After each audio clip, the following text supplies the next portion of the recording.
Mother's Basement doesn't like or doesn't understand Dragon Ball. Now, I totally get how on the nose it is that a guy who uses a picture of Goku to represent himself while he's talking can claim someone else doesn't understand Dragon Ball. However, this YouTuber recently came out with a video called Let Goku Die, and I have a lot to say about it because ultimately I care about Dragon Ball, and I think this 23-minute video just fundamentally misrepresents the narrative of Dragon Ball while also making arguments that I think are just flawed once put under any degree of scrutiny.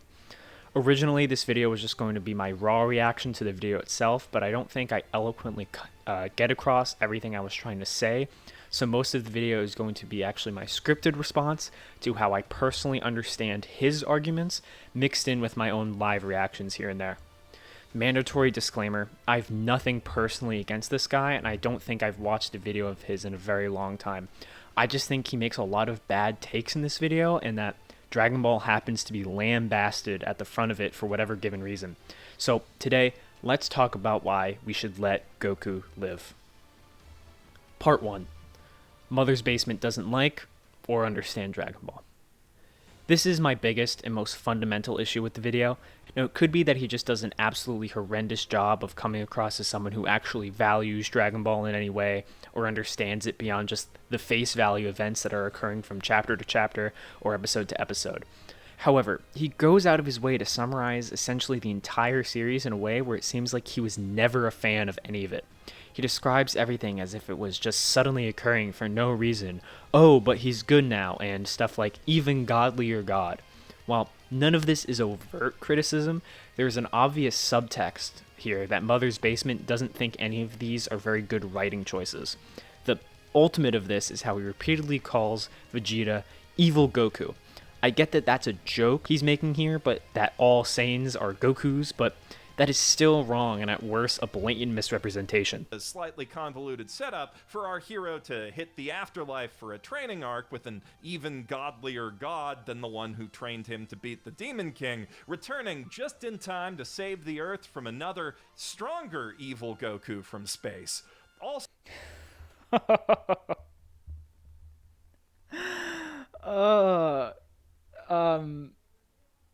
So I let him go on there because I heard the one thing I've heard about this is that he calls Vegeta evil Goku from space, which is not wrong in the way that the entire Saiyan saga is a parallel between how Goku and Vegeta are opposite people. Just for a quick example of that, a big part of the Saiyan saga is comparing how Goku treats his friends versus how Vegeta treats his allies. And this could be a whole separate video. But at the end of the day, the point is that they are different people, and that it's the differences that make Goku Goku and a human on Earth, and Vegeta a Saiyan from space, that makes Goku correct, and it's the reason that they win in the end, right? That's kind of like the whole point of like the Spirit Bomb, through to the end of Z, right, and arguably even beyond into Super with like Jiren and stuff, is it is a completely like anti-Saiyan, anti-Frieza concept, that only someone who actually truly relies on other people can use, right? So to call Vegeta evil Goku from space, incredibly ironic when like there is an example of evil Goku from space in Dragon Ball. It's Turles from the fucking Tree of Might movie. He also calls the Spirit Bomb something like the press to win button, which again not only devalues the narrative meaning of the Spirit Bomb, but also again is a huge misreading of the series when this was the only time it actually worked. And if Mother's Basement paid a little more attention during the Buu Saga, an arc he repeatedly shits on during this video without much basis of criticism besides the same type of dismissive summary that he gave the rest of Dragon Ball, he would know that this is just an incorrect way to describe the Spirit Bomb. but the small one was actually the scariest of them all. And then Goku saved the day by pressing the Save the Day button he got in his first Afterlife training arc.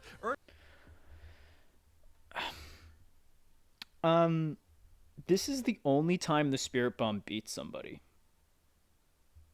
This is the only time the Spirit Bomb works. Ever. Right? Even in Z, it's used 3 times. It's just used in every major arc besides the Cell Saga, right? It doesn't work.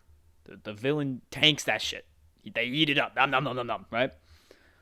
It only works here. So it's not, again, it's the only time it works, right? So I don't, why would he call it that, right? Because again, this moral point, like the whole point of this, right, is that like Goku is still wrong, right? So in the progression of the series, initially Goku thinks he is the sole protector, or treats himself essentially as such, right? He's the guy who comes in, he beats up the bad guy, right? Then around the end of Namek, Goku starts realizing, arguably because he almost dies from the heart virus and knows that he dies and fails in the future, right? Realizes, oh, I shouldn't be the guy doing this anymore. Someone else needs to take my place when I'm not here, right? So they need to take my place now, right? And then it works initially because he works together with Gohan to defeat Cell. He's still wrong, right? Because Gohan doesn't single-handedly defeat Cell, right? Then, during the Buu Saga, at the end, he realizes, oh, it should be a communal effort with everybody involved, right? And Vegeta is actually the first person to realize this, because he goes, the Earthlings need to actually protect themselves for once, right? And that's why the Spirit Bombs works this time, because everyone on Earth, and in some arguments, the entire universe, actually works with Goku and actually helps him defeat a powerful opponent, right? That is why the Spirit Bomb works this time and why it didn't work every other time, right? Because it wasn't just the Earth or the planets, it was the actual people putting in what they could do to save themselves, right? So to call it like this get out of loss free card is just, again, a complete misunderstanding of the Spirit Bomb. Now, I wouldn't be as critical of this if he was just a casual Dragon Ball viewer who's never really given the series much critical thought, which is perfectly fine. However, he literally says that he has gone back and, quote, read the good parts of Dragon Ball, arguing that it is essentially everything up until the Buu Saga without much justification as to why. Knowing that, there should be absolutely no reason for making the aforementioned types of comments if he indeed looked at Dragon Ball with any form of close inspection. He also, in this section of the video, kind of just makes things up about Toriyama that, to my knowledge, is just absolutely not true. He first says that Toriyama was going to end the series around the Great Saiyaman arc, but he makes so much money that he was pressured into making more of Dragon Ball. This is just not true, and there's never been an indication that of such, and it's just furthering this early 2000s Dragon Ball fan mindset that the series should have ended at the Cell Saga, or ended with Gohan becoming the main character. It paints Toriyama or Shonen Jump as some greedy, money-hungry people who are continued writing to this point really because it was profitable and for no other reason, which I think is unfair to both of them when, again, to my knowledge, there is literally zero proof that this happened. The second thing he kind of makes up is that Toriyama left Dragon Ball because of creative differences with Toei and the general company that owned Dragon Ball at the time. This one we 100% know is untrue. He even mentions the real reason immediately after. Toriyama was just personally burned out from making a manga for the last decade and decided to give it a rest. The anime staff wanted to keep going, and he not only gave them his blessing to do so, but he even helped out by providing concept sketches of what would eventually become Dragon Ball GT, regardless of what you think of its quality. I don't want to go over every single point he makes, like his complaints that in a multiverse story, Goku would fight strong people from other universes, or how he calls Goku Black evil Goku, which is so weird because I thought that was who Vegeta was. And Goku Black and Vegeta are not similar at all. Weird. He also says that the original Resurrection F movie is both better than all of Super and the Buu Saga, which I don't think a single other person who watches Dragon Ball would agree with him on, especially when the other 3 movies and parts of Super hold up pretty damn well against Z, at least in my opinion. Before we conclude on this part, he misses 2 fundamental and huge things about the current state of Dragon Ball. He mentions Dragon Ball superheroes like this is supposed to be like a main canon thing for people to tune in and watch, like a personal affront or something. Wait till you hear about Super Dragon Ball Heroes, not to be confused with Dragon Ball Superhero, the most recent pretty good movie, a series of 8-minute web-only gacha game commercials that's been running since DB Super ended, in which the franchise owners use the established plot devices of parallel universes and time travel to stage a series of wrestling matches between Goku and other different Gokus, plus some Vegetas sometimes, and anyone else from all the other Dragon Ball things who's even remotely marketable. Yeah, it's an ad. You don't have to watch the ads. It's an ad for a video game. If you don't like them, don't watch it. It's not canon, right? It's an advertisement for a gacha game, so people will spend money, right? There's no real story going on, right? It's just smashing the new characters that you can get. If anything, they're just very effective commercials. Wow. Despite the video being about the modern state of Dragon Ball, he never manages to say a single thing about the Dragon Ball Super manga, which, because like a Dragon Ball fan, he probably hasn't read it. Which is a shame, because honestly, I think a lot of the things like the Moro arc probably address a lot of the problems he has with Dragon Ball, but fails to be eloquent about. The reason this whole section matters, even though it's mostly detached from the actual argument he's making, is because when you're being critical of something, especially when it's constructive criticism, and you call out fans of a specific group, you have to legitimize your argument by showing through your own personal means that you believe that there was value here to begin with, and that you have given adequate time and thought to the thing that you are being critical of. Maybe he does, and he has, but I think he spends way too much time talking about the never-ending story and not nearly enough time demonstrating why Dragon Ball was ever good to begin with for him to now call its current state bad. Nearly half of all the Dragon Ball anime episodes that have ever been produced are of Buu Saga quality or lower. As much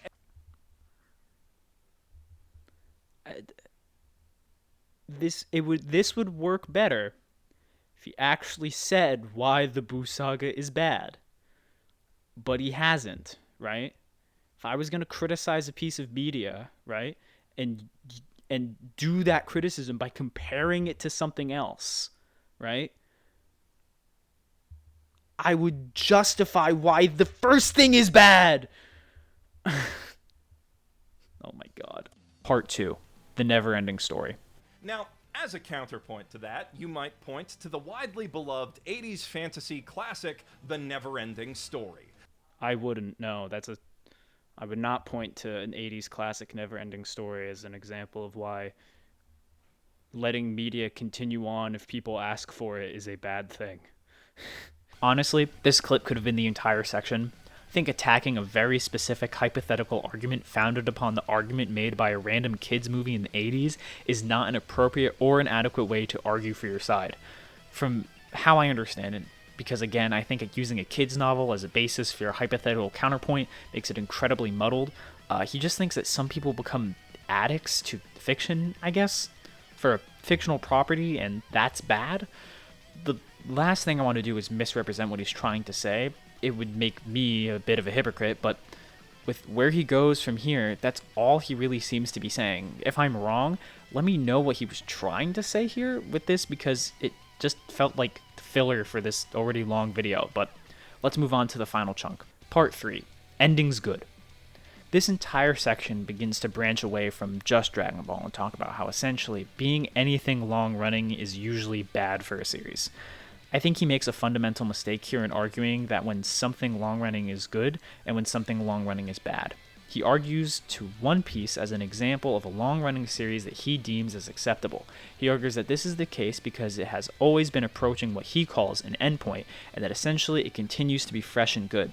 This is so insanely ironic given how he's a JoJo's Bizarre Adventure fan and even uses in his montage of what I assume to be series he thinks he's good, images from JoJo. JoJo's is a series that has been running for even longer than One Piece, despite the fact that there is no specific end goal in sight, and it has not been seemingly planned from the beginning like One Piece has. I think the reason this video, not about letting, say, JoJo die, is because he literally likes JoJo and thinks JoJo is good and Dragon Ball is not good. As we know, Toriyama never planned out Dragon Ball, and he was always coming up with new ideas literally week to week, especially when editors were putting pressure on him. So what happens is that Mother's Basement argument becomes entirely subjective. If he thought Super was good, or actually came across as liking anything other than the 4 movies of Super, he would have not made this video because Dragon Ball would no longer apply as something he has a problem with. He furthers this idea by essentially arguing that the reason people like Dragon Ball is because it doesn't end, which fundamentally makes zero sense. By that logic, every Dragon Ball fan got into it recently, or that only a minority became a fan of Dragon Ball during the time of its actual run because they expected it to go on forever without any justification as such. Again, it feels like Mother's Basement is missing that the actual appeal of Dragon Ball is for people, and is kind of just arbitrarily making it the victim of this video essay that has nothing to do with Dragon Ball. In fact, I think the more apt series he could have used here is The Simpsons, because he does talk about The Simpsons with quite a good deal of what seems to be passion, and I think is a actual example of what he's talking about here. Still, this argument doesn't even work if he paid more attention to Dragon Ball. Dragon Ball Super does have a planned endpoint and has been rapidly approaching it for the last few years. There is a reason that Super takes place between the end of the Buu Saga and the actual final chapter of Dragon Ball, because that is, and will be until Toriyama changes his mind, the end of Dragon Ball.